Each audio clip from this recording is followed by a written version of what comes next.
This is Time Out with Planet Shapers. We share big ideas, inspirational insights, and practical knowledge to sustainably transform the commercial, residential, and public sector built environment. Good morning, everyone. We are here with Dorah Modise, CEO at Green Building Council South Africa. Dorah will be discussing the vision for this year with us, as well as some of the achievements from last year.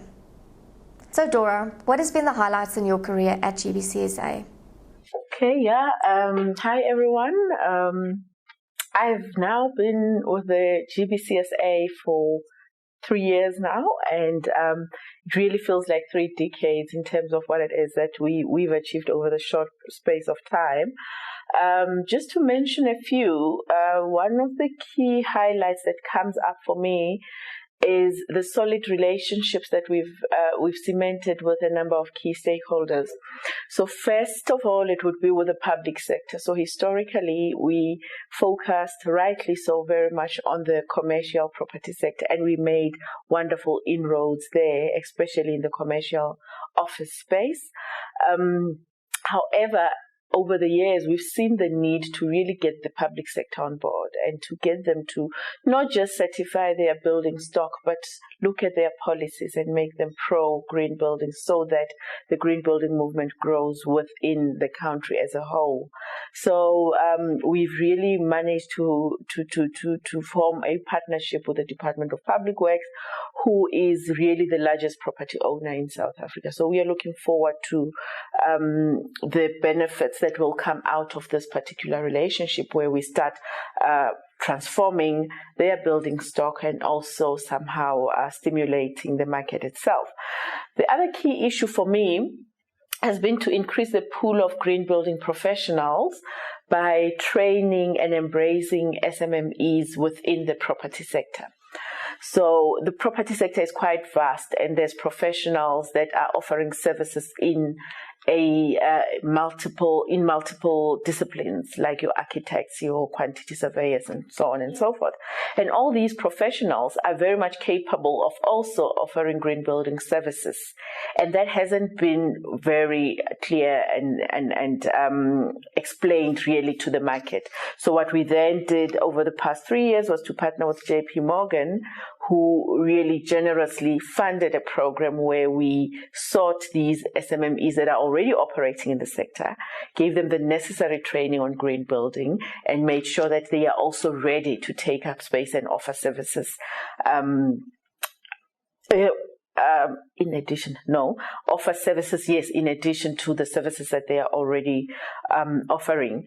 What I'm also seeing over and above the green building certifications that we are doing is a bit of a move from a one building approach to a precinct level development. So you would have seen that in South Africa, a lot of developers are now considering multi-use complexes. So it's not just looking at a shopping center. It's a shopping center and a hotel and office space and this and that. And we launched in 2016 also a precinct tool that looks at certifying a whole precinct rather than just one building. And there is very good growth in that particular space, and I'm seeing that into the future, developers will be really opting for that particular option rather than one building, which goes well with what we focused on in 2019, which was beyond buildings, sustainability beyond just building, where we were saying, no, but a building is not an island. A building is connected to something that's happening next to it. It's connected to the people that are coming into that building and using the building itself. So that whole integrated approach to building is really starting to come up, and really 2019 created a great spotlight for that. We also greatly so launched in 2018, at the end of 2018 convention, we launched our publication as Green Building Council, and that was in line with my vision of making sure that the GBCSA generates and shares information and owns the narrative around green building in the country. So we launched it in October 2018, and at the SAPOA conference in June 2019, after just the second issue, we are publishing this Positive Impact magazine quarterly. And we then won the best publication, industry publication, just after the second issue, because of the rich content that we are putting into it and the effort that we are placing in making sure that we provide relevant and well-timed information for industry to make proper decisions towards sustainability. So that is an exciting element for me.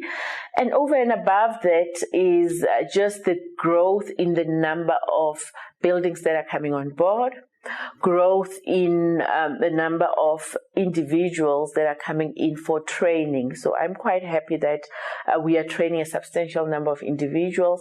We are seeing companies taking a group approach, saying, no, we are training all our facilities managers and this and that. And in the public sector space, we managed to get a development funder, which is the German Development Bank, that financed training of public sector officials. So whilst the public sector is moving towards transforming their stock, we also have this support where we've been training. I think last year alone we trained over 150, and this year we also have plans to train public sector, public works and Department of Environmental Affairs, as well as municipal officials that are working in the building space to understand green building and how to integrate it in their space. So the GBCSA has really grown in leaps and bounds over the last 3 years. Yeah, well we've really grown. That's really amazing. Right. Can you perhaps tell us more about the theme for this year? Near possible, mapping a way to sustainable future. Why did we choose this theme? Yeah, so what we do with our themes is that at the close of each annual convention, we launch the next convention theme, which is supposed to guide what we do over the year and culminate in our convention in October at the end of the year. So moving from last year's theme of beyond buildings and broader sustainability, we looked at what was happening globally and what was happening around the country in terms of, how do we get there? We are all talking about low carbon economy. We are all talking about climate change and the need to reduce climate change in the different sectors. We are talking about the need for resource efficiency, but are we providing enough guidance in terms of a roadmap? How do you, as an architectural professional firm, go about reducing your emissions and ensuring sustainability? And what are the timelines that we should be looking at in consideration of the international targets and the national policies and targets that we have in place? So as the green building movement, we know that we would like to certify buildings. Actually, from where I'm sitting, all buildings must be certified green at some point. But I can't always just say, well, certify your building without me saying, well, this is how we will reach at this point by 2020. Oh, this is 2020 already. Gosh, time flies. Okay. Let's say by 2030, we have a target already that by 2030, all existing buildings must be net zero carbon. Now, it is our responsibility as the Green Building Council to guide the market and say, okay, this is a roadmap. Mm-hmm. For us to be net zero carbon by 2030, these are the steps that will be taken, not just by us as Green Building Council. If you are a municipality, these are the steps. If you are a REIT, this is what you should be doing. If you are a property management company or an asset manager, this is what you should be doing. And you should have reached this particular point by such and such a time.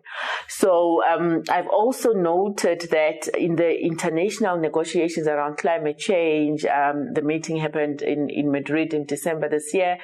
Different countries are still struggling on that very same issue. Yes.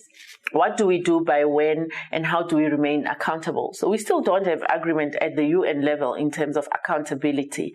So the accountability element is quite, it's a tough issue to tackle, but it doesn't mean that it shouldn't be tackled. And this is the one issue that we've opted to tackle.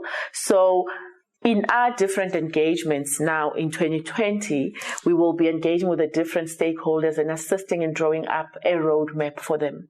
And hoping that when we get to convention in October, most of our sessions will be crafted around, okay, this is the roadmap that I've put for myself, this is how far I've come, and this is what I would do over the remaining period. So just accounting and going into the nitty-gritties of what would need to be happening. So that is our key focus, and we feel that it's quite important. And I'm quite excited as a sustainability person that even this morning I was listening to developments that happened at the World Economic Forum, that suddenly the economic powers of the world, their center stage discussion is around climate change and resource efficiency.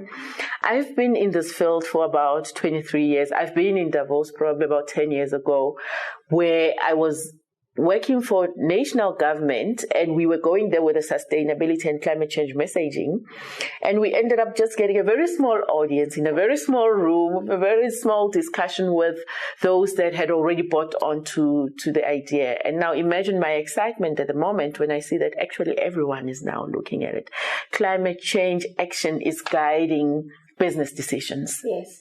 Now, if it's happening like that at the global stage, and the world economic powerhouses, including South African businessmen and women that are there and now engaging with it, now somebody needs to say, okay, you're right. Now you've bought onto it. You've had those high-level discussions.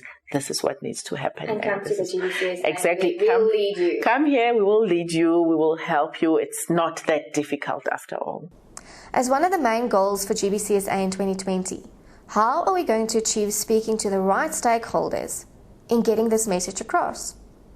Okay. First and foremost, what we would do in 2020 is to have our quarterly planet, we call them Planet Shaper events. And these are events and sessions where we bring together like-minded souls, or souls that still need to be converted. And these sessions are somehow spliced according to the different stakeholder groupings. So I would engage first and foremost with key leaders through like CEO engagement sessions, where we then start mapping the way forward in terms of what's important. And for me, this year, I need to be focusing on existing buildings. What are we doing with our current existing building stock? What needs to be done? Because there's a lot of quick wins in existing buildings. And where large corporates have made commitments, either in Davos or in Madrid during the climate change summit, if they've made some targets, I should be able to say, well, you currently have an existing building stock, or you own a particular building. So this is not just stakeholders that are in the property sector. It's any corporate, because any corporate is operating within a particular building or a number of buildings. So just trying to really guide them in terms of what they need to do with regards to their existing buildings. So I'm focusing a lot on that. I'm also focusing a lot on precincts. Mm-hmm. How should we guide and transform the different precincts? I am deliberately not, even though it's also still important, not spending much time on new buildings, because from what we've seen is that currently new buildings are already following the green path. Yes. So everybody that's, okay, let me just say 99%. It's not safe to say everybody. There's still always that 1% that one needs to reach. But the competition on green and well-being features of buildings within the new building space is there already. So it's the existing stock where people are grappling with. So we are turning most of our attention to that this year, and still pumping up the training bit, because that you can never do enough of. We need to make sure that users, managers, everybody knows and understand why we should be doing these things and why we should be moving towards sustainability. The one big issue that I'm also now turning my attention to is data. Information for decision making. So during 2019, we established a new unit at the GBCSA called Research and Knowledge Management. We didn't have that before. And with the aim of entrenching our thought leadership role in this particular space, for executives to make informed decisions around sustainability within their own spaces, they need data.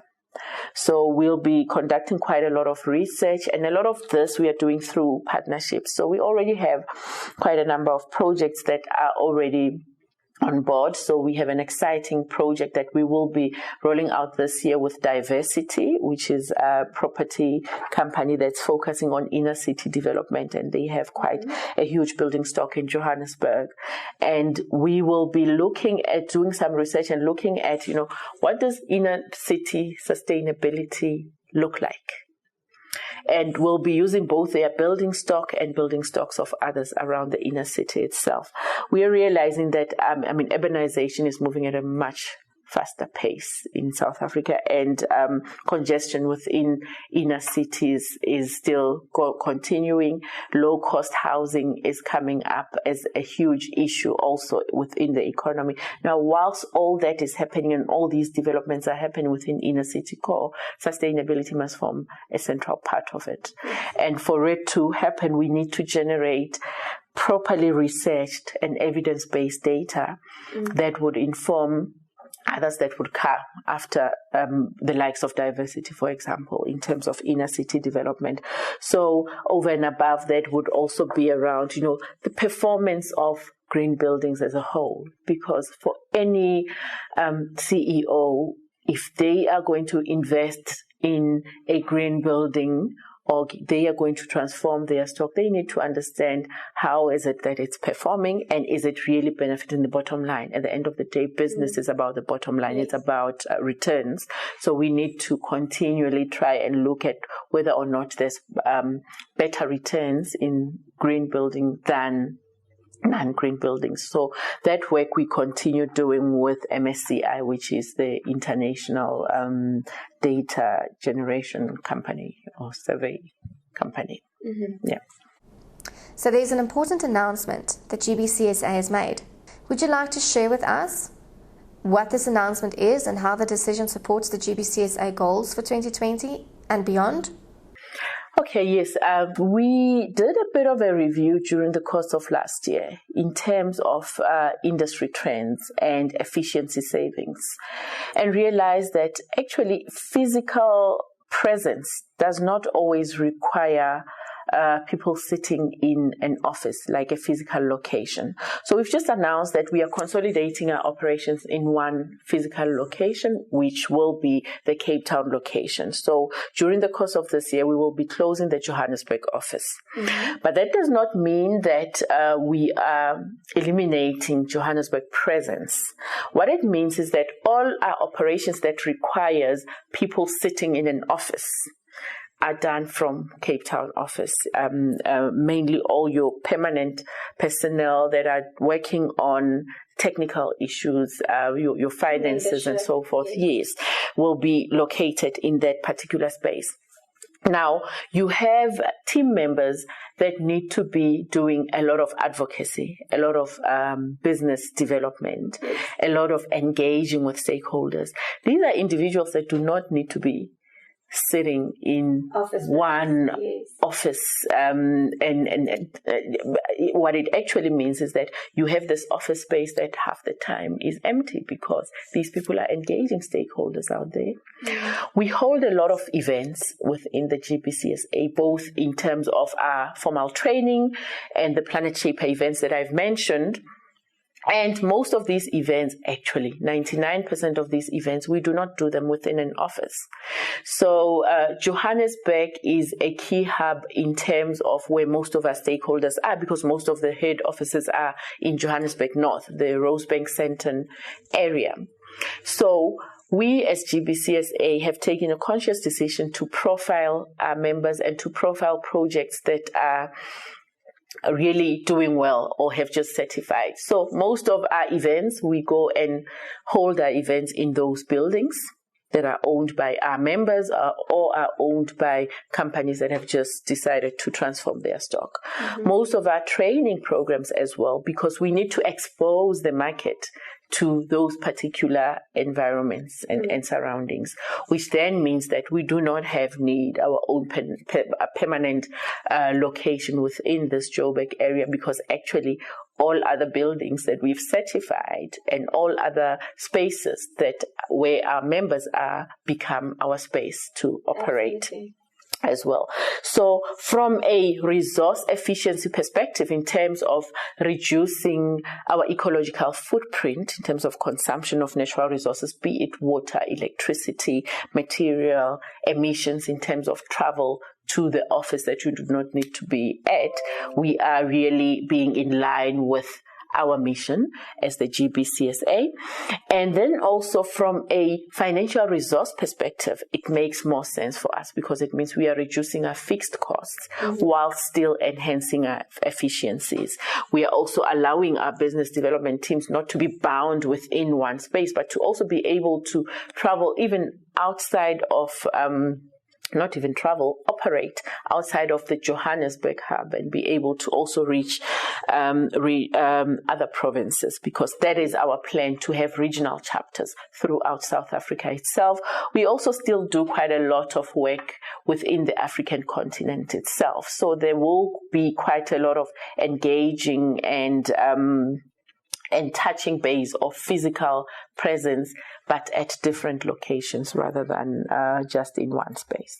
So we'll be consolidating our physical location, but we will be extending our footprint in terms of engaging with all of our stakeholders countrywide. Yeah. Dorah, on a personal level, is there anything else you would like to share with us today? Perhaps your own plans? Well, on a personal level, two things for me to share. So when we released, we've made this great decision to consolidate location for GBCSA. Personally, I am one person that is located in Johannesburg and in Gauteng, and one key factor that I have recognized from the onset when this discussion started was that a CEO will need to be based at a core location. At our main head office in Cape Town, we will need a full-time CEO to be located there. And from my own personal perspective, I am unable to do that. So as a result, I have announced that I will be exiting the GBCSA, not the sustainability space, because that's my life. So I will forever be a stakeholder of the Green Building Council, but I will cease to be the CEO and the permanent staff member of the Green Building Council at the end of April, giving allowance for the board really to bring in a CEO that can be permanently placed at the Cape Town office and lead the organization to its next growth trajectory. I'm very excited actually, but by what we've achieved during my tenure, and I'm also equally excited to see what the new leader where the new leader will take the organization henceforth. And from a personal mantra perspective, what I'd like to share with everyone is that, with sustainability and really doing good by nature, you do not need to be a huge organization or a rich person or an older person or young person. The very little that anybody can do within their sphere of control is very important. At the end of the day, nature is connected and interconnected. And whenever I say nature, I include you and I as individuals. Very often human beings divorce themselves from nature. So as part of a natural system, we are connected to really the soil, everything else. So whatever you do from where you are sitting to preserve, to conserve, and to make sure that we have a better world or planet tomorrow, or by the time you exit it, just do it. Dorah, I do want to say that you've done wonders for the GBCSA in your tenure with the organisation. We wish you well and all the best, and I think I can say from all the members and sponsors and stakeholders that we thank you for everything that you have done for the GBCSA, and we'll hope you'll stay involved and always be part of who we are. Perfect. Thank you. Thank you so much. Thank you. This was Time Out with Planet Shapers. Make sure you visit the Green Building Council South Africa website to find out more about membership, training and events. The GBCSA works with our membership community to champion a collective cause to accelerate the development and adoption of best green building practices so that all buildings are designed, built and operated in an environmentally sustainable way.